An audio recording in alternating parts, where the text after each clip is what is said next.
Magandang araw sa inyong lahat mga kahayop. At ngayon mga kahayop, nandito tayo sa bundok kasi may bibilhin tayo na baboy native mga kahayop. And don't forget pala to like and share and subscribe to my YouTube channel Kahayop PH para madagdagan rin ang ating subscriber. At topic natin ngayon mga kahayop, kung paano bumili ng native na baboy at magkano ang bili natin dito sa bawat isa sa baboy na native. At tala mga kahayop, ipakita ko sa inyo yung mga native na baboy dito sa aming probinsya sa Cebu. Ito mga kahayop, ipakita ko sa inyo yung alagang baboy nila mga kahayop, yung native.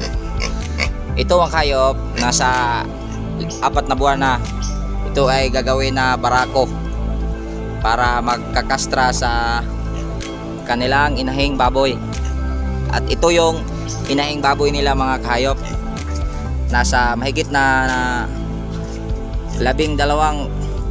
ikalabing dalawang panganak na mga kahayop.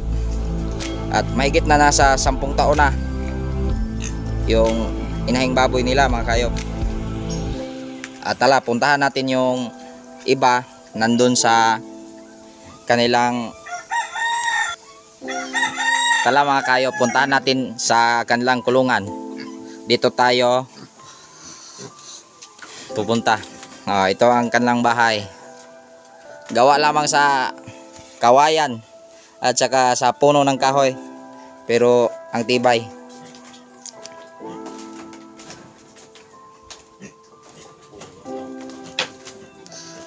Puno ng kahoy.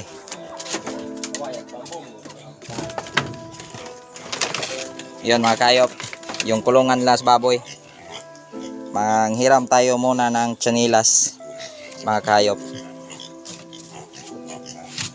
Agroy. At ito ang painom nila sa kanilang native na baboy, yung baril.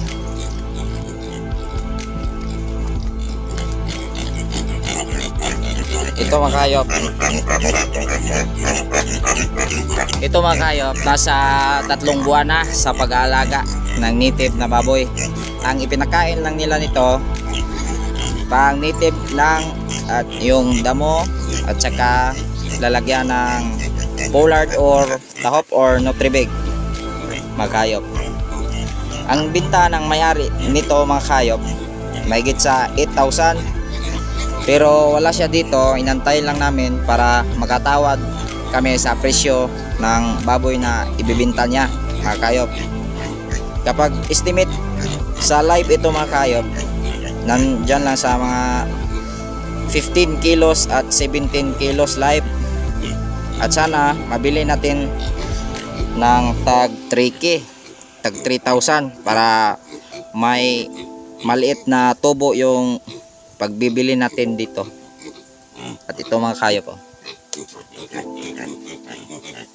yun ang native dito sa amin.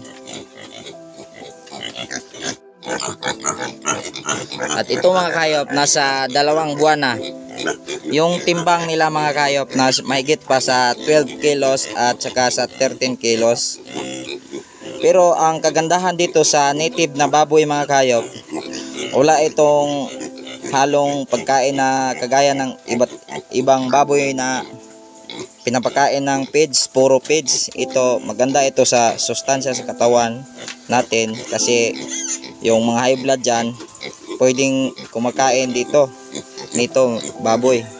At masarap ito sa lechon mga kahayop, yung native na baboy. Sobrang gandang tingnan nila mga kahayop. Yun. At nagmula pa mi doon. Ito pala yung lugar natin na pinuntahan ay Kabadyangan. Yun ang place dito sa bundok ng poblasyon Bolhoon mga kahayop. Mahigit sa 2 oras yung biyahe patungo dito para mapuntahan lang natin yung native pig na baboy. At inintay namin yung may-ari sa baboy kasi wala pa dito. yung kapatid ng kasama ko ngayon mga kayop. Siya yung nagsabi sa akin kung saan pupunta ngayong araw na to mga kayop. O, tingnan nyo yung mga lugar dito, sobrang ganda.